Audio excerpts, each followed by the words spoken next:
Namaskar. We at the Akhil Bharatiya Adhivakta Parishad welcome you to the concluding lecture of the Professor N.R. Madhav Menon Memorial Lecture Series. Today's topic is legal and digital challenges of India post-COVID. COVID-19 is perhaps the greatest challenge that mankind has faced in the modern era. It challenges our way of life and is forcing us to adapt to new realities of social distancing and working from home. In such a scenario, digital space has taken precedence, and there is an urgent need for the modern governments to embrace technologies to meet these challenges. To speak on today's topic, we are joined by Honorable Cabinet Minister Sri Ravi Shankar Prasad, Government of India, and Honorable Justice Sri G. Raghuram, Director, National Judicial Academy. Welcome both of you, sir. Despite the busy schedule. Basu, you have to add something? Sir, thank you very much. Permit me to just say welcome you. And I just wanted to say that like your name, Ravi, which means the sun, you have shone bright in both the worlds of law and as well as politics. Born in August 30th, 1954 in Bihar, you began your legal practice before the Patna High Court in February 1980. A formidable lawyer, you were designated as a senior advocate in the year 1999.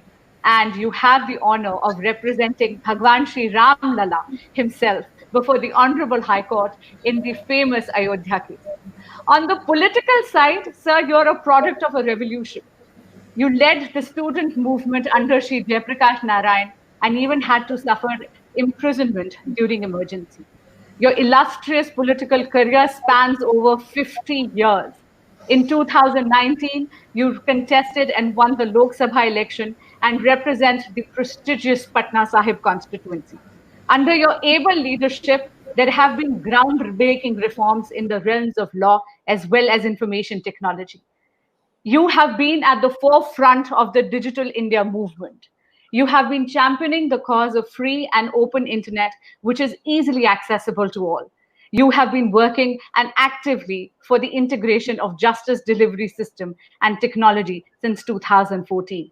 Because of your tireless efforts, Apolitical, a UK-based NGO, identified you amongst the top 20 most influential leaders in digital governance. The General Secretary of Commonwealth, who praised Indian government's digital project as a new hope for developing and aspiring countries of the Commonwealth, appreciated you for being at the forefront in developing mobile applications and facilitating intercompatibility between businesses, people, and government, and went on to say that the Honorable Minister, you have electrified other members of our Commonwealth family. Under your able leadership, the ministry has launched the Arogya Setu app, which has spread awareness regarding COVID-19. In fact, even during the lockdown, sir, it is under your able leadership that the Indian Postal Service is providing doorstep delivery of money, thereby ensuring that the people, especially in rural India, continue to have access to their bank accounts. Shri Prasad is endeavoring to make the Indian Postal Service a flag bearer of India's logistics supply chain by making it high-tech, automated, and modern. He believes that creating a modern logistics support system is essentially the necessary step for achieving the overall goal of Atmanirbhar Bharat as envisaged by the Honorable Prime Minister, Shri Narendra Modi.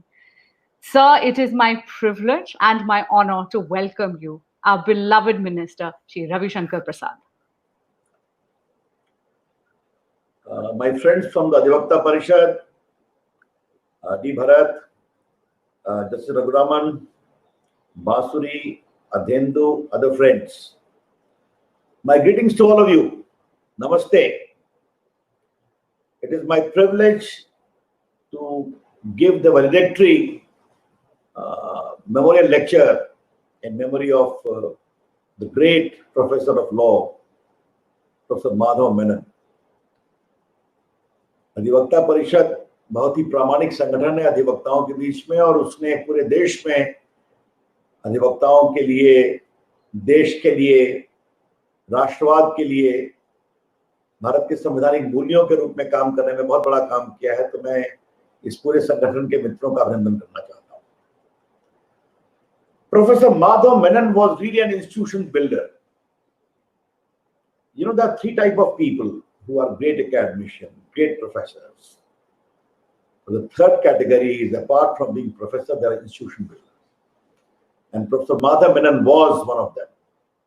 National Law School, Bangalore. National Law School, Bhopal. It's truly, his work is phenomenal. I remember when I was the Minister of Law in Vajpayee government, we met him for the first time, and then we discussed the entire Bangalore Law School was in the state picking up. Others need to be replicated. In my second tenure as a law minister in Narendra Modi government, I was working more closely with him. Therefore, even to the last days of his life, after retirement also, he was working in Kerala to have good young juniors properly trained to strengthen the court practice. But what impressed me most was his very courageous stand which he took for replacing the collegium system.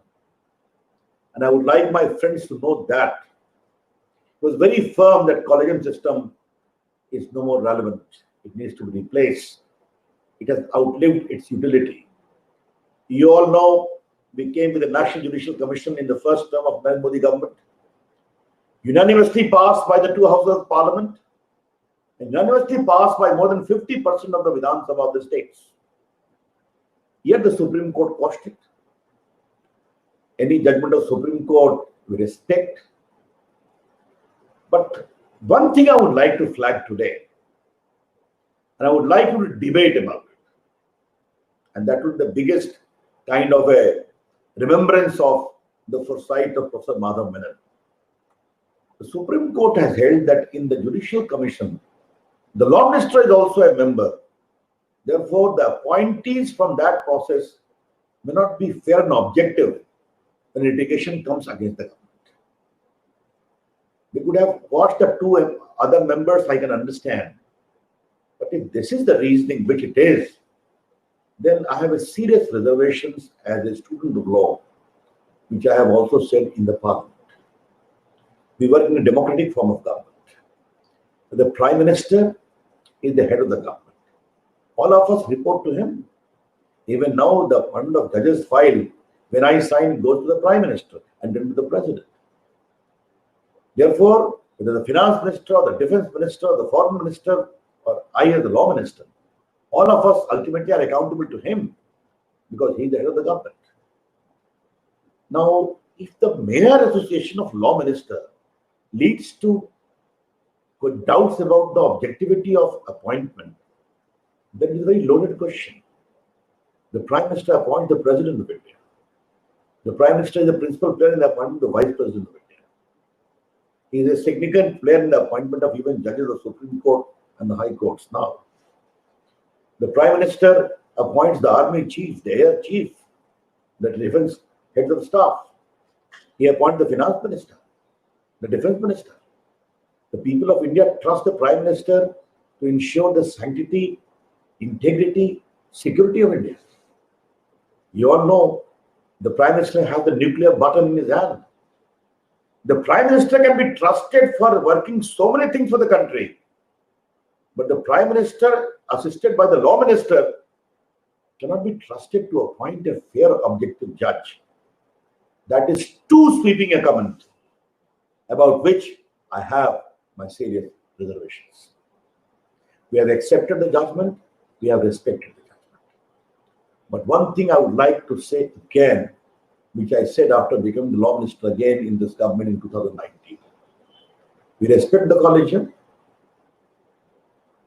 but we are not a post office. The Law Minister of India and the Law Ministry is not a post office. We are a stakeholder and we shall continue to exercise our role as a stakeholder. I think that's what Professor Madhav Menon also wanted. Now, friends, we are meeting in very challenging times. The world has changed beyond recognition.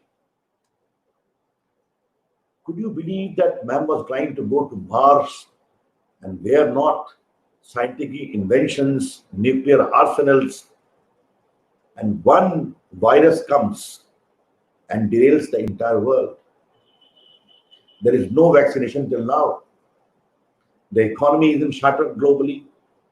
The trust is very much under cloud. And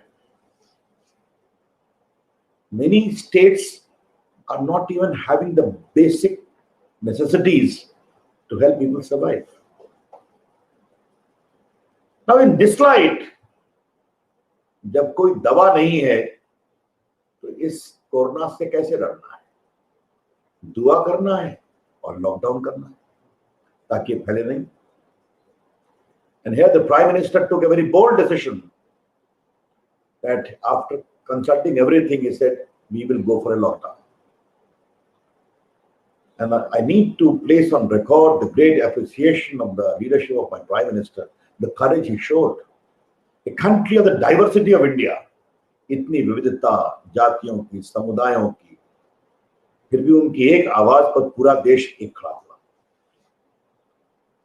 कहा कि doctors के पक्ष में, nurses के पक्ष में, ambulance drivers के पक्ष में, सफाई कर्मचारी, पुलिस, इनके लिए हम ताली बजाएं, इनका सम्मान करें, फिर दीपक जलाएं, ये देश में ऊर्जा बनाए. और आपको जानकर खुशी होगी कि पूरी दुनिया में आज डॉक्टरों के लिए और नर्स के लिए ताली बजाने का कार्यक्रम चल रहा है.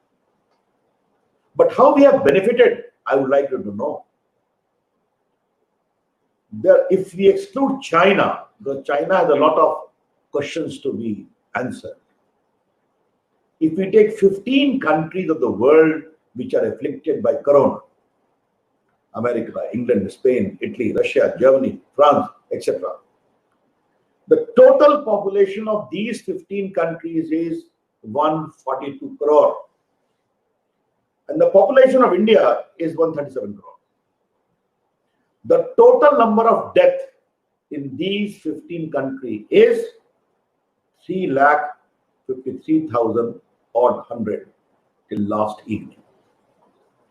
And the death in India is 4,500 approximately. I repeat, 15 countries having a combined population of 142 crores, having a death figure of 3,53,000 and odd. American death figure has crossed 1 lakh. India, population 137 crore, death 4,500 and odd. That is what lockdown has done. We all need to understand. I would never dispute that lockdown brings in inconvenience. My friends cannot wear their black coat, go to the district court, enjoy the tea in the canteen, talk to their clients, cross-examine the witnesses, or argue in the court, High Court or Supreme Court, as the case may be. You can't meet your friends. You cannot walk. You cannot go to the market. You cannot go to the mall. The children cannot go to school. It is not an easy time at all. But this was needed to save lives. And that we have succeeded. Now, the PM took meetings with chief ministers, 5 in all. Lots of initiatives have been done. Lots of opening have been done. That you all know, I need not go into that. But Basuri very elaborately talked about my record as a leader of Digital India. I normally don't speak for myself. But how we have been able to leverage Digital India during these challenging times, I would like to give an example. Prime Minister led very transformative program, Digital India, Swachh Bharat, Ujjwala Yojana, electricity to all the villages. और जहां तक भारत की सुरक्षा की बात है तो आपने बालाकोट और उरी में देखा है कि उन्होंने देश की अगुवाई कैसे की. Digital India is designed to empower ordinary Indians with the power of technology and bring in digital inclusion by bridging the digital divide. That is Digital India. India's population, as I told you, we have got 121 crore mobile phone, 126 crore Aadhaar card, and 37 crore Jan Dhan account of the poor. We link the three. Your physical identity confirmed by the digital identity Aadhaar, and started sending all your welfare entitlement from gas to ration to Manrega payment directly to the bank account of the poor. In the last 5 years plus, we have sent 11 lakh crore to the bank account of the poor. under DBT, direct benefit transfer. And how much we have saved? 1,70,000 crores, which used to be pocketed by middlemen and fictitious claimants. How we are leveraging this platform in today's time of challenge? PM announced 1,70,000 crore package, about 20 crore women to get 500 each, Manrega payment, Kisan Man, farmers, others. Do you know we have sent close to 53,000 crores out of this money directly to the bank account? And where it is available for them, they are withdrawing it. Or my postal department postman is going with his fingerprint and mobile app to the remotest part in the village, and there is no ATM, no bank, and delivering the money to them. This is Digital India in actual operation. Empowering ordinary Indians with the power of it. From his scholarship to others, all we have done. As you know, we have come with a package of 20 lakh crore.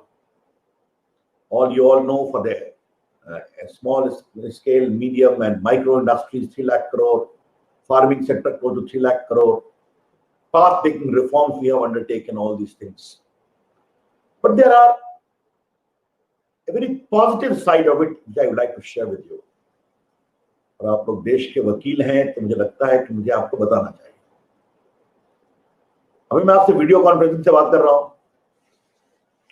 मेरे अंदर विभाग है communication में, सीडॉट. हमने कहा तुम लोग एक make in India video conferencing facility बनाओ. आपको जानकर खुशी होगी, 1 महीने में उन्होंने इसको बना दिया और मैंने उसी से देश के अपने सारे चीफ पोस्ट मास्टर जनरल से बात किया. We did a hackathon for young software engineers to come with new product of video conferencing. 2,000 entries came, we have picked up 12, and they are going to have some of the best facility, better than Zoom and others. Work from home has become a new norm. 85% of India's IT industry, I relaxed all the rules, are working from home. We came with ideas like geofencing. If you travel beyond the quarantine center through your mobile phone, it can be picked up without your name, only mobile number. Gently say, go back to quarantine center. COVID Saudhan, bulk messaging, maybe 2 lakh in a particular Gram Panchayat to educate.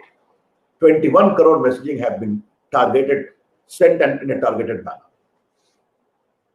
My friends, including Basti, talked about Arogya Setu. What is Arogya Setu? Arogya Setu is a fine product of India's digital mind and initiative. It traces you. आपके mobile phone में, smartphone में आपने उसको download कर दिया. अगर आपकी तबीयत ठीक है, ये ग्रीन बताएगा. अगर आप किसी संभावित व्यक्ति के संपर्क में आए जो किसी संक्रमित व्यक्ति से मिला है, तो येलो हो जाएगा. If you meet someone who is already afflicted, it will become red. It cautions you. Take care. Second, what it does, if you come in contact with someone afflicted, it helps in tracing his contacts. कि आप कहाँ गए थे, and informing his village, his contacts in his district कि आप सावधान हो जाइए, इनको कोरोना हो गया है. Therefore, this tracing is done in the most fair and objective manner. It is completely privacy proof. All the data is encrypted except the final medical data of an afflicted person, which is conveyed to the system, the district magistrate of the district where you come from, for again of making your friends and relations aware of the looming danger. And under no circumstances, the protocol which I have finalized, the data shall be retained beyond 180 days. आज देश के लगभग 11.5 करोड़ लोगों ने इसे download किया है. 11.5 crore people have downloaded. This is how innovative technology is doing great strides in India. I just now congratulated Shivank Agarwal from Jhansi, IIT Roorkee, computer engineer. He has created a great platform, Mitron, reply to TikTok and Facebook. 50 lakh downloading has been done. Tomorrow I will tweet to publicly congratulate him. This great innovation has appeared in India in COVID. That is a matter of great assurance. Handling electronics, I can tell you that when our government came, there were only 2 mobile phone factories. Now India is home to 268 mobile factories. Noida itself has 97 factories. And we have taken a particular pledge that India today is the second biggest mobile manufacturing factory in the world. We shall now make India number 1 because India's opportunity has come. Equally, medical electronics, India must manufacture machines like X-ray machine, MRI machine, pathological testing machine. And for all these, we have given incentive also. Because the way Narendra Modi has handled the situation, along with all the chief ministers, has given India a new respect globally. Now, how it has impacted judiciary? Obviously, courts are closed for a variety of reasons, justifiable reasons.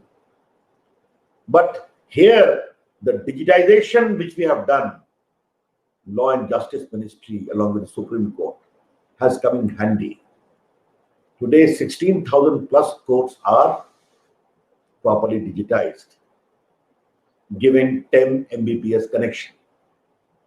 And I must tell you that Supreme Court took a great initiative in e-filing of cases, coming with the e-version 2, which was inaugurated in May. E-version 1 of e-filing is working in courts, high courts and district courts. But one very unique thing I noticed, that there is a website for e-filing registry. My Justice Department told me that last year in whole 19, close to 1,900 lawyers have registered. In the Corona 3 months, more than 1,200 lawyers have registered on e-filing website. The number is small, but the approach is right. I also tried to examine how the condition in High Court. Most of the High Courts are doing e-filing, e-hearing of cases, urgent cases. But the most assuring part of information I would like to share with my friends is कि भारत में trial courts में 2 lakh trial हुए हैं ई trial through virtual examination of witnesses, recording of evidence, etc., etc. I would say it is a modest beginning, but a good beginning. I would like my lawyer friends to recognize and appreciate that this is the first challenge and opportunity you all have to accept. Go digital. Develop your skill in digital technology. और देखिए, मैं इससे जरा भी परेशान नहीं होता. हम लोगों ने बहुत सा ई पोर्टल लाया, आपने देखा होगा. You must have heard about my National Judicial Data Grid. Again, a fine invention with the Supreme Court and my IT and the Justice Department. Today, 13 crore plus cases decided and pending, and 11 crore plus judgment and orders are loaded. At a click of a button, you can get it. And I do it how? I pick up all the cases pending 10 lakh years and beyond and write to all the High Court judges, Chief Justices, please expedite in these districts. At times, registrar confront, I said, no, my judicial data grid is most up to date. It will never speak something incorrect. These digital products, you have to learn to explore more and more. और मैं भारत के वकीलों से एक आग्रह करना चाहता हूं जो मुझे सुन रहे हैं. आप अपने मोबाइल का उपयोग करते हैं ना, गूगल करते हैं ना, समन्स एक्सेप्ट करते हैं ना, कई बार आपको पूरी इंफॉर्मेशन मिलती है ना कि मेरा केस कहाँ है, नहीं है. तो अगर अपने मोबाइल फोन से आप इतना उपयोग कर सकते हैं तो कृपया करके अब ई फाइलिंग भी सीखिए, ई आर्गुमेंट करना भी सीखिए। ये एक नई दुनिया बन रही है। अब ये कोरोना कब तक चलेगा, कैसा चलेगा, दवा निकलेगी, भगवान करे जल्दी निकल जाए। तो आपको इस नए अवसर के साथ अपने को जोड़ना होगा। आई वुड अर्ज माय फ्रेंड्स ऑफ अधिवक्ता परिषद that post-COVID world is going to be a different world. ये दुनिया वैसे नहीं रहने वाली है जैसे थी। अब ये दुनिया बदलेगी। अब ये दुनिया बदलेगी तो ये दुनिया कैसी होगी तो देखना पड़ेगा। I am quite sure India's movement has arrived. My leader, the Prime Minister, is an optimist person. All of us are optimist person. Because we believe in the innate ability of Indians and the divine entity of India to deliver. We are proud of our heritage, of our civilization, and of our culture. And we have not the slightest doubt that we shall overcome and emerge victorious. Therefore, I would appeal to all my lawyer friends to also start preparing yourself. I understand the difficulty you are undergoing. My sympathy is with you. District court, बाकी जगह जहाँ रोज practice होती है, मौके आते हैं, मैं आपकी दिक्कत समझता हूँ, लेकिन आपकी सुरक्षा के लिए ये लॉकडाउन जरूरी था। और मैं इस बात को भी समझता हूँ कि जहाँ मैं डिजिटल कोर्ट्स और डिजिटल आर्गुमेंट का पक्षधर हूँ, लेकिन फिजिकल आर्गुमेंट को एकदम हटाया जाए इसके मैं पक्ष में नहीं हूं। मैं बहुत साफ करना चाहता हूं, सावधानी के साथ डिस्ट्रिक्ट कोर्ट हो या हाई कोर्ट या सुप्रीम कोर्ट, इसके बारे में सोचा जाना चाहिए। जो बार काउंसिल ने अपनी बात कही है, जो ठीक लगा है, चर्चा करके इसका रास्ता निकालेंगे। इसमें सुरक्षा सबसे बड़ी होगी। लेकिन ये मैं अवश्य कहना चाहूंगा, ये समझना बहुत जरूरी है कि the digital and the physical have to go together. The digital must supplement the physical and the physical must complement the digital. जब ये हम अपनी सोच लेकर चलेंगे तो मुझे लगता है कि चीजों को आगे तरीके से सोचने में बहुत ही सुविधा होगी। Yes, the issue of security, of data privacy, of data protection, so we will take care of that. You must have learned that a data protection law bill is already pending in the parliament before the select committee. And I want to assure you, will come with a very robust data privacy law. Couple of things more I would like to add here, and that is, in this digital world, be also a conscious citizen. कुछ लोग fake news फैलाकर देश के संकल्प तोड़ने की भी कोशिश करते हैं। कुछ लोग का काम ही है नेगेटिविटी फैलाना। देखिए, आलोचना करने का अधिकार है। We respect and acknowledge the right of criticism, the right to ask questions. That's what democracy is about. But if some people seek to weaken the morale of the country, particularly at the instance of foreign powers, to create discord, promote divisiveness, promote separatism, and promote insidious ideas to create further hostility, then we need to guard against it. And that's what also I expect from my friends of Adhivakta Parishad, to be a big agent of that. I know in future artificial intelligence is going to play a very crucial role. What is artificial intelligence? Human mind. Artificial human mind powered by huge computer which does the computing in the finest manner which your mind can also not think. अब ये नई चीजें आएंगी, justice delivery में हम artificial intelligence का क्या प्रयोग कर सकते हैं, ये देखना चाहिए, ये सोचना चाहिए। ये प्रयोग आएंगे तो आपको उस प्रयोग के साथ अपने को थोड़ा सा, जिसे कहते हैं, समन्वित करना पड़ेगा। You need to coordinate with this new ideas of technology designed to empower and also further accelerate justice delivery. तो ये कुछ बातें मुझे लगी कि मुझे आपको बताना चाहिए। वैसे मेरा एक और मानना है, why I appreciate technology, but I also need to understand that human mind will continue to play its role. Can the artificial intelligence do the cross-examination? It cannot.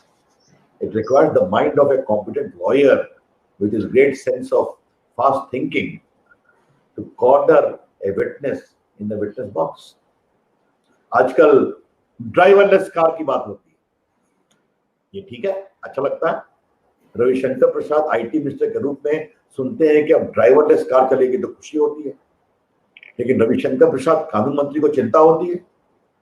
अगर ड्राइवरलेस कार ने कहीं धक्का मारा तो अकाउंटेबिलिटी किसकी है? Car की, car के मशीन की, या उसके ओनर की? These are ethical questions, and ultimately a machine cannot take the place of conscience. That's what India's approach should be.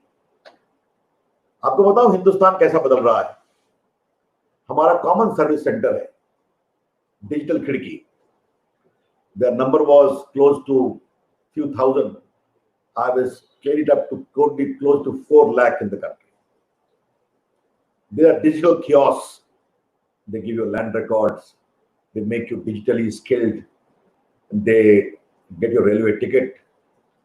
They do undertake digital literacy. They make digital payment. In this whole Arogya Setu, they have downloaded nearly 3 crore Arogya Setu. Many of them have become entrepreneurs. Many of them are also become small coaching centers. You need to visit some of them. You know, there are a simple computer or a laptop with a woman or a man or a young man sitting in a village and giving digital delivery of services. I asked them to start a program, Tele-Law. Lawyers of the Legal Service Authority in a state are available at a fixed time, and poor daughter-in-law having a problem in her house, she comes to get legal advice. A poor agriculture labor, उसको wage नहीं मिलती है, तो वो आता है. I started it in states like Bihar, UP, Kashmir and Northeast. You know how India is changing?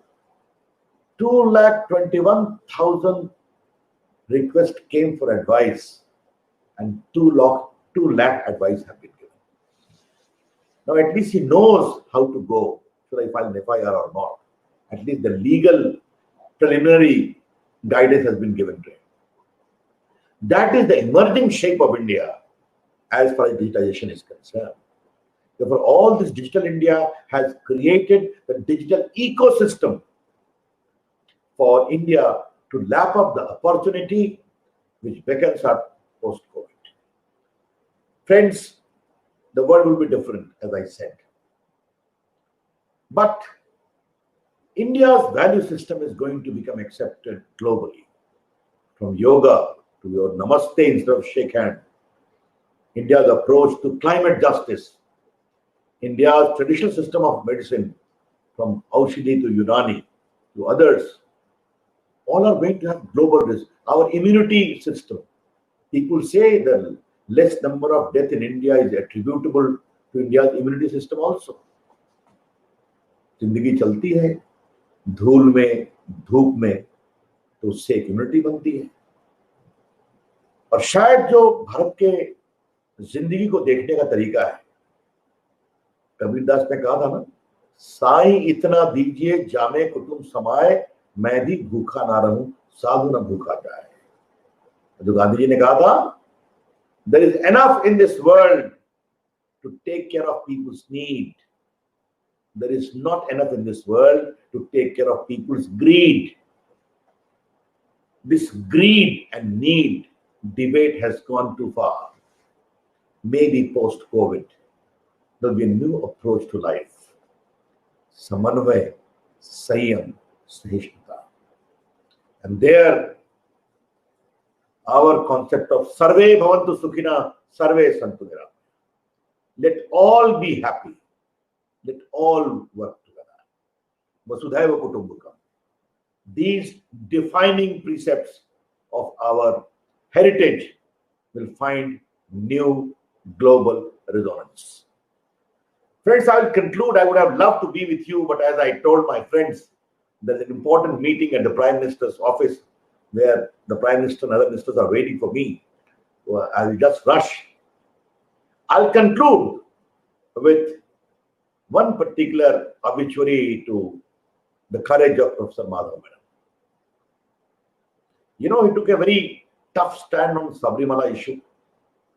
He said court should be reluctant to interfere in the faiths of the people. If the faith is obnoxious, arbitrary, patently unconstitutional, it should go. And even the Constitution removed untouchability and the right of every people of every caste, community to enter the places of worship. They know that.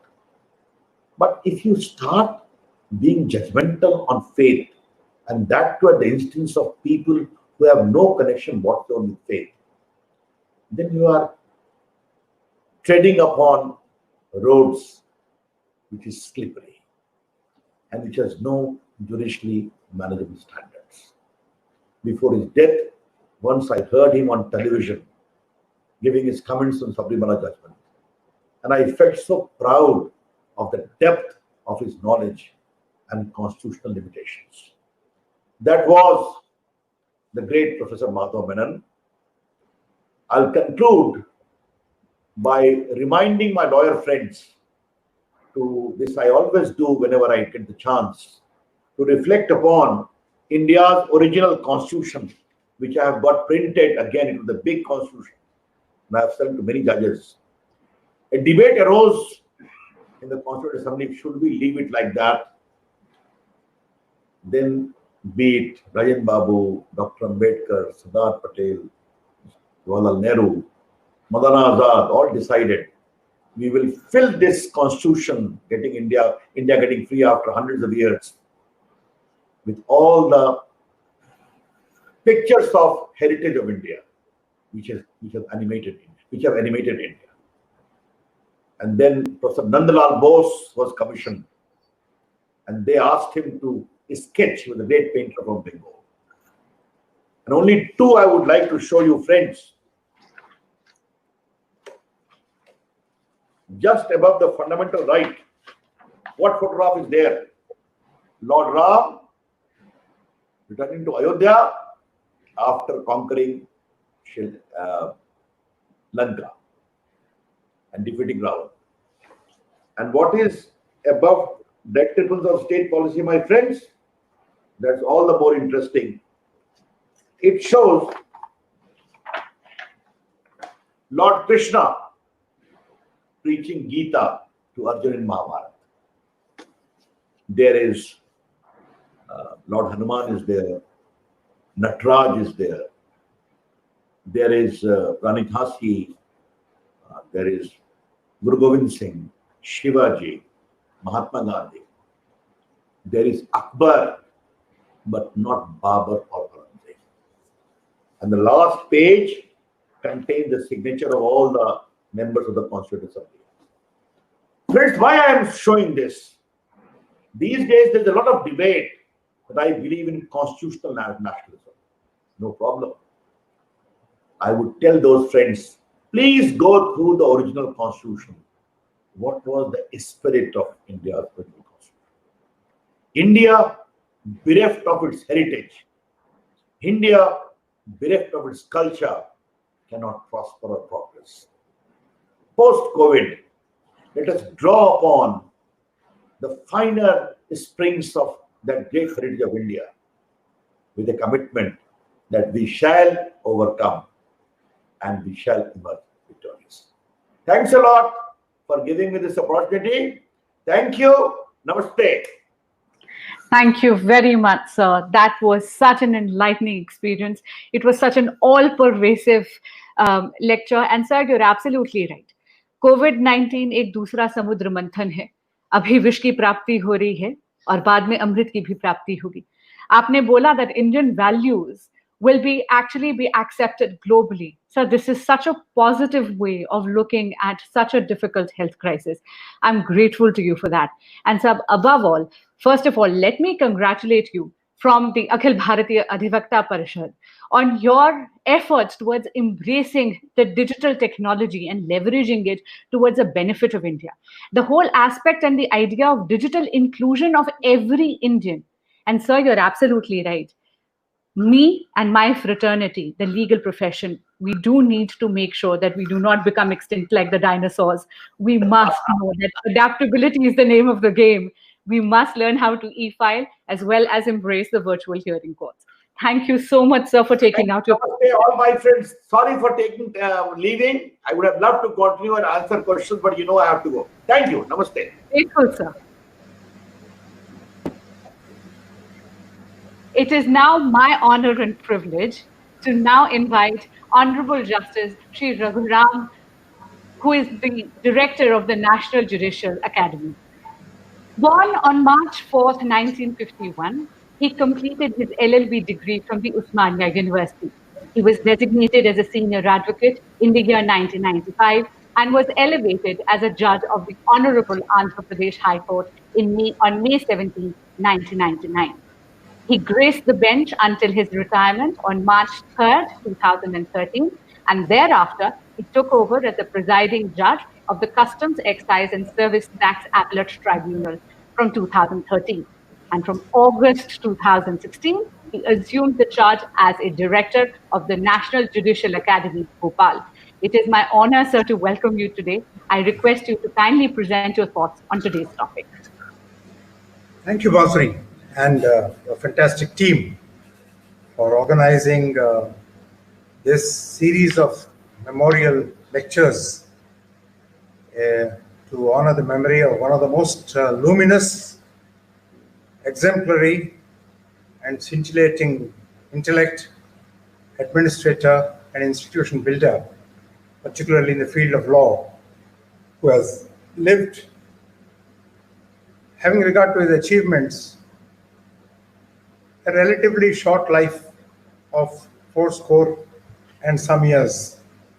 Normally, that would be a long period in anyone's career, but as the Honorable Minister Ravi Shankar Prasad pointed out, right till the day of his departure from this terra firma, he was actively pursuing his passion to contribute to law in every facet of its existence.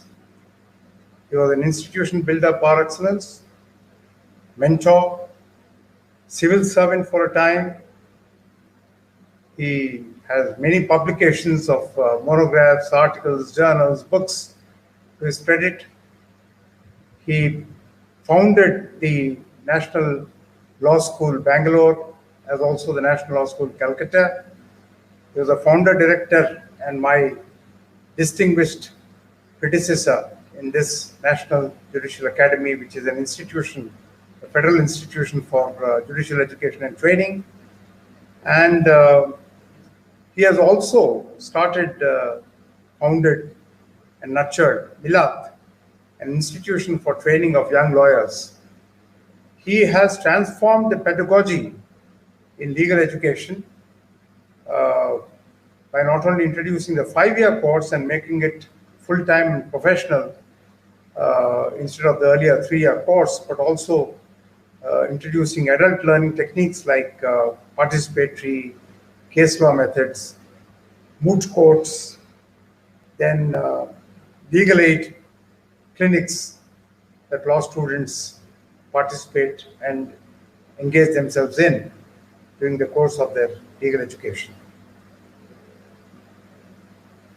Many of my predecessors who spoke at these earlier 3 distinguished lectures delivered by the 2 current and former attorneys general for India, Sri K.K. Venugopal and Sri Mukul Rohatgi, and the distinguished person who made a brief address on the life and times of Professor Madhav Menon in the 3rd of the series of lectures by Mahesh Jatmalani, Senior Advocate on Criminal Law.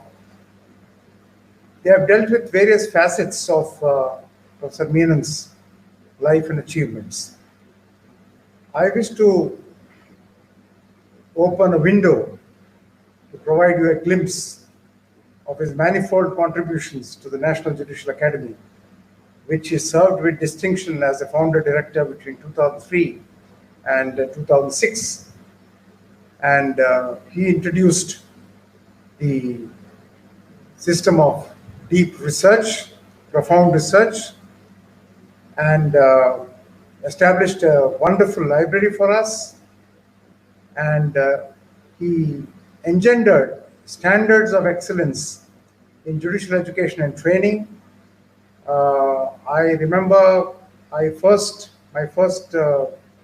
visit to the National Judicial Academy was as a judge, as a relatively young judge of the High Court in 2004.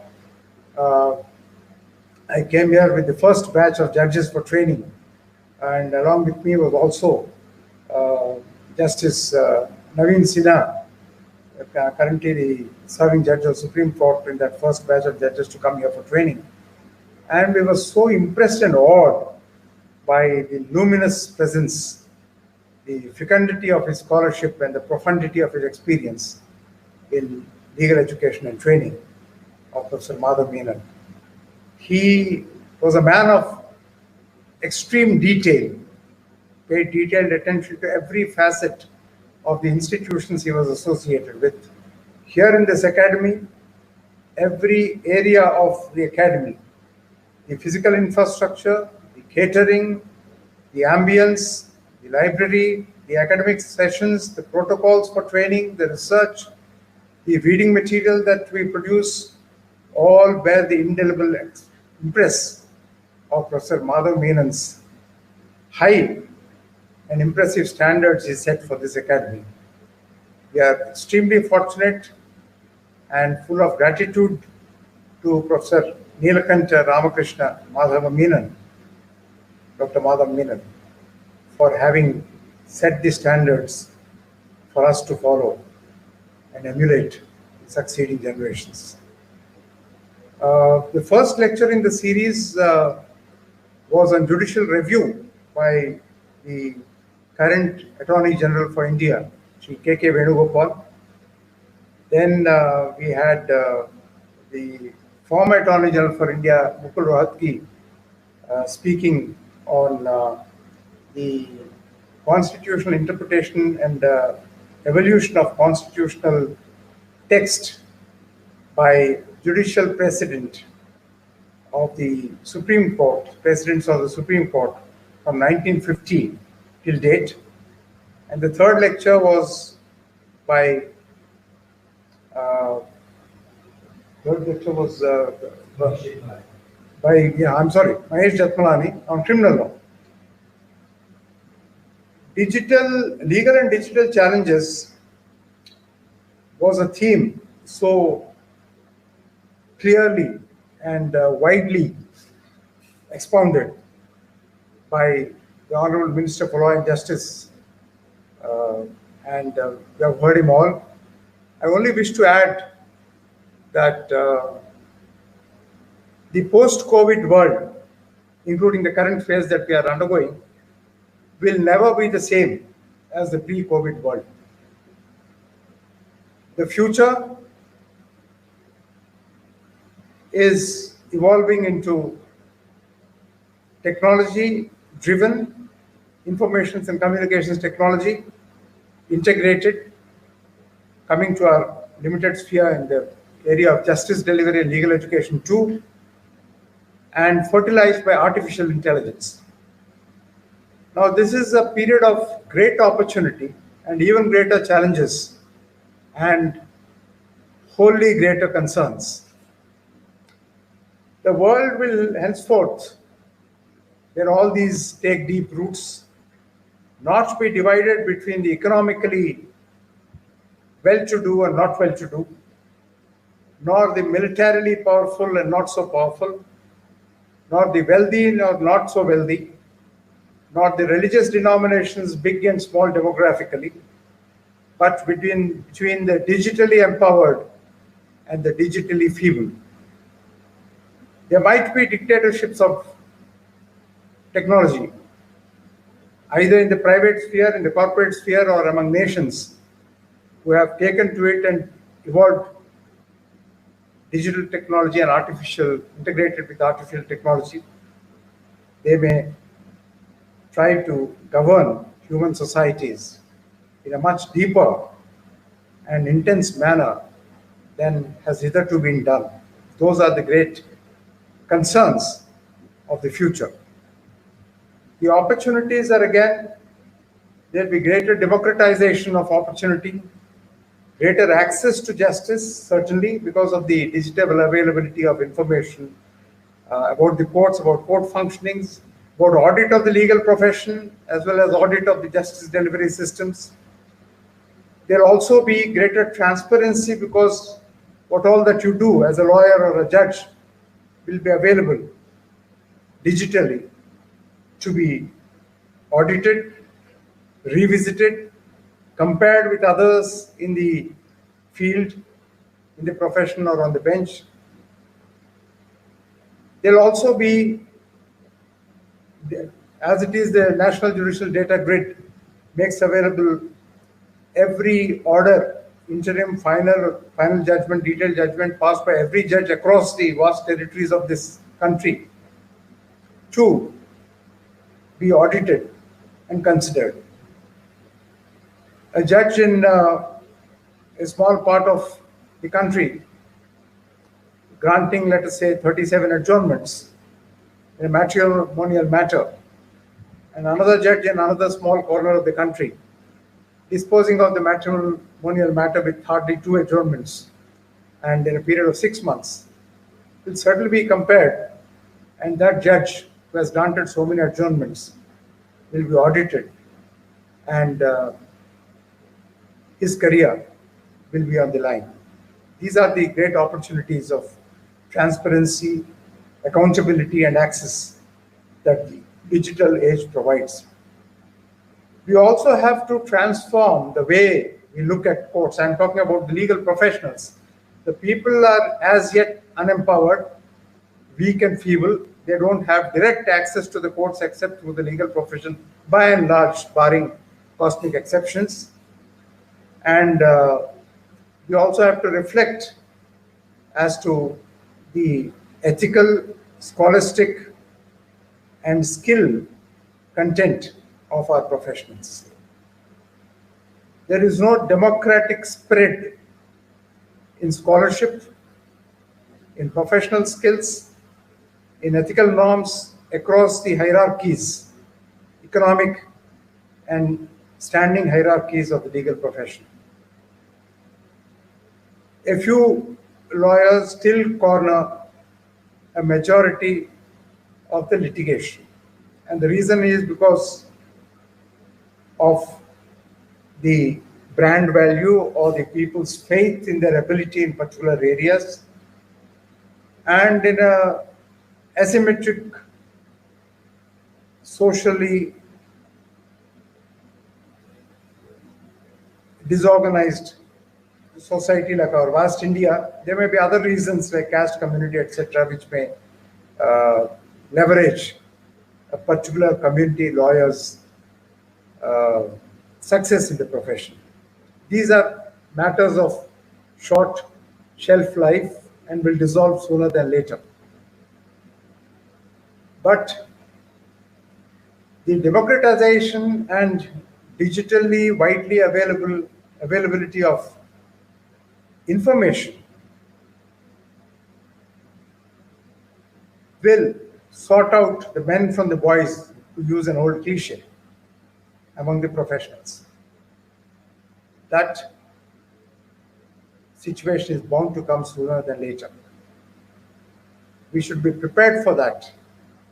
As is said by great historians, sociologists, and philosophers of the current age, today, like in my time, you can no longer acquire, with whatever levels of competence, a particular skill and live your entire life with that. Your skills are obsolescent by the year, if not by the month. You will have to upgrade your skills apart from upgrading your knowledge on a very regular basis if you want to survive as being the hyphen between a dissonant society and the rule of law norms. And to achieve that particular exalted position in society, the lawyers need to reinvent themselves every year. You'll have to be relevant, current, absolutely ethical, and there are many pockets in this country where the value of an argument is measured in decibels. That will have to be a thing of the past. You'll have to engage intellectually with the adjudicator. And you have to do your research. Brevity is the soul of wit, not only in literature, but in law as well. And therefore, your briefs will have to be competently drafted, scholastically considered, professionally updated with your knowledge skills, your forensic skills. There is much to be desired on the investigatorial side of criminal administration. That also will have to be strengthened. It's almost non-existent today. And the prosecutorial skills will also have to go hand in hand to a higher degree of excellence and ethics. You'll have to be a mentor to the court. You can't take advantage of the knowledge inadequacy of a judge, because immediately the judgment, which is the product of your argument and your colleague's argument, who is on the other side, will be coming up for audit on a national assessment of the doctrine and jurisprudence. These are the few challenges. Of course, hardware challenges are there. Net accessibility, availability of power across the regions of the state, that is being addressed by the federal and the state governments. And slowly we'll overcome those deficits.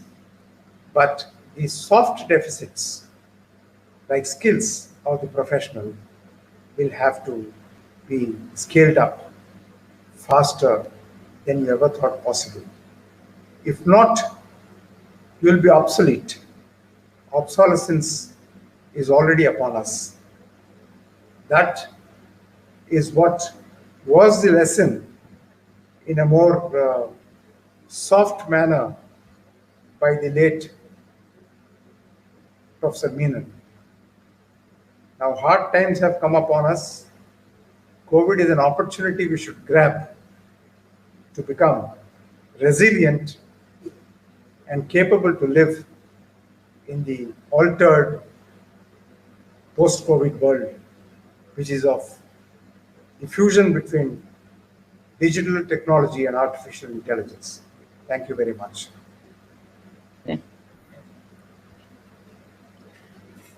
Thank you very much, sir. You're absolutely right. We need to upgrade our skills so that we can stay relevant. And as you said, it's such a positive thought that COVID-19 is actually an opportunity. This is an opportunity for us to reinvent ourselves so that we do not become obsolete.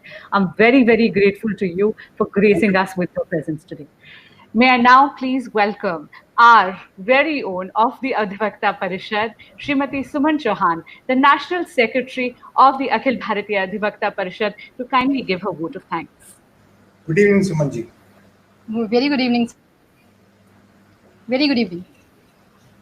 धन्यवाद mastery जी. कहा जाता है कि ईश्वर का सबसे पहला आविष्कार जो है वो प्रकृति है. ईश्वर ने कभी सबसे पहले कुछ बनाया होगा तो संभवतः प्रकृति रही होगी. और जो लोग भी प्रकृति को बहुत नजदीक से जानते हैं, उन्होंने प्रकृति के बारे में एक खास बात देखी होगी. प्रकृति की इंक्लिनेशन, उसका रुझाव, झुकाव, वो सूर्य की ऊर्जा की तरफ रहता है, सोलर एनर्जी के लिए रहता है, जिसे हम सोलर ट्रैकिंग के नाम से भी जानते हैं. जब इस तरीके का फेज आया कोविड-19 का, पब्लिक हेल्थ इमरजेंसी की सिचुएशन हमारे देश में आई, तो उसके बाद लोगों में थोड़ी सी निराशा आ जाना, पेसिमिस्ट हो जाना, ये संभवतः बहुत नॉर्मल था. और हमें भी थोड़ा सा पेसिमिस्ट और निराशावादी थॉट्स आने लगे थे.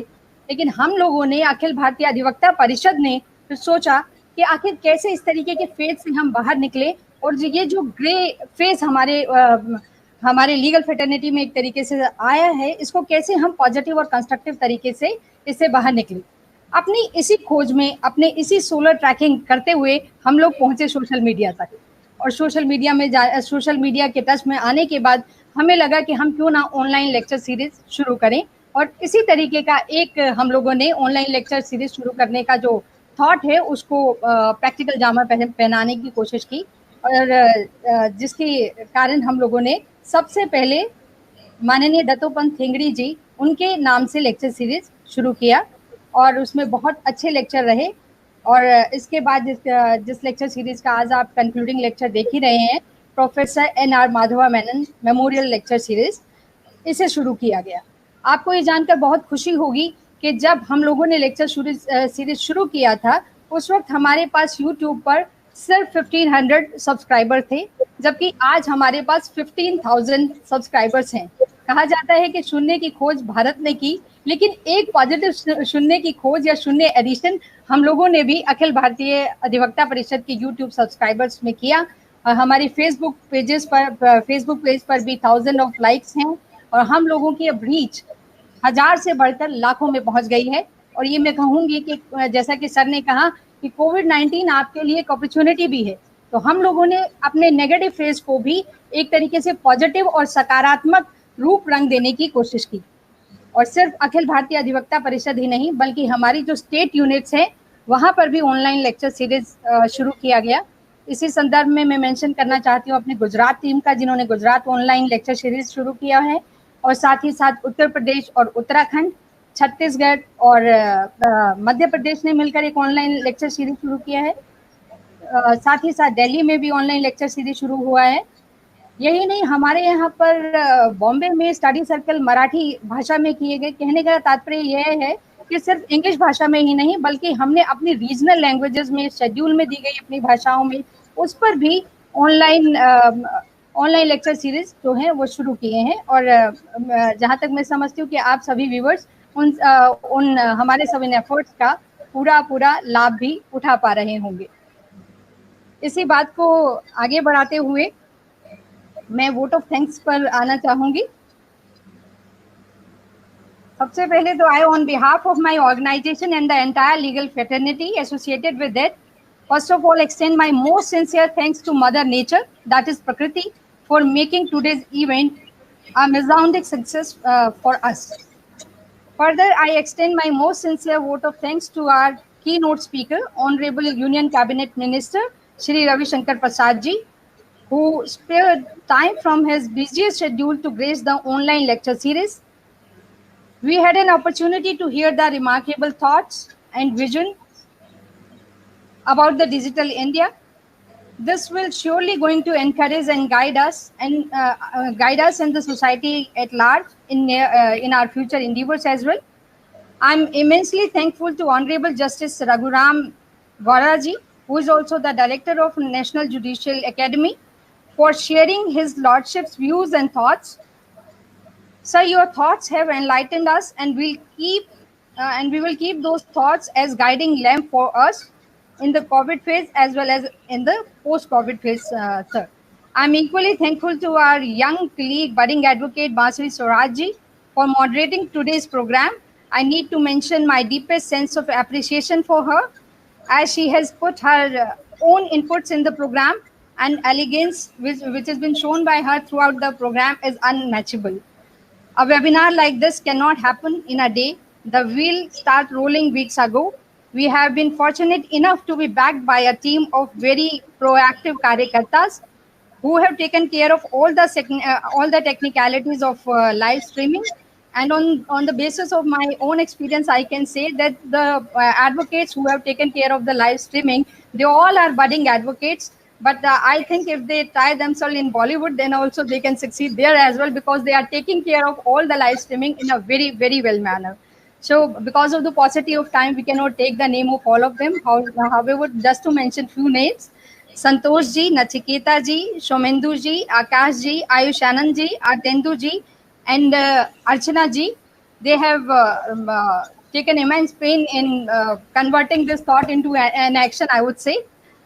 And similarly, I want to mention a special thanks for our respected working president, Shri Nivas Murthy ji, for being a guiding lamp for us and a pillar of constant strength for all of us. Without him, it would not have been possible for us to conduct this kind of lecture series, because he has always been guiding us. And finally, I want to say thanks to all the viewers, as of course, because of them only this lecture series has become memorable for us. और बहुत जल्दी हम सब इस grey phase से बाहर आए, इन्हीं सब शुभकामनाओं के साथ मैं आप सभी का बहुत बहुत धन्यवाद करती हूँ. धन्यवाद. Thank you. Thank you, Sumanji. Before we go, I just want to thank all the speakers for taking out their valuable time.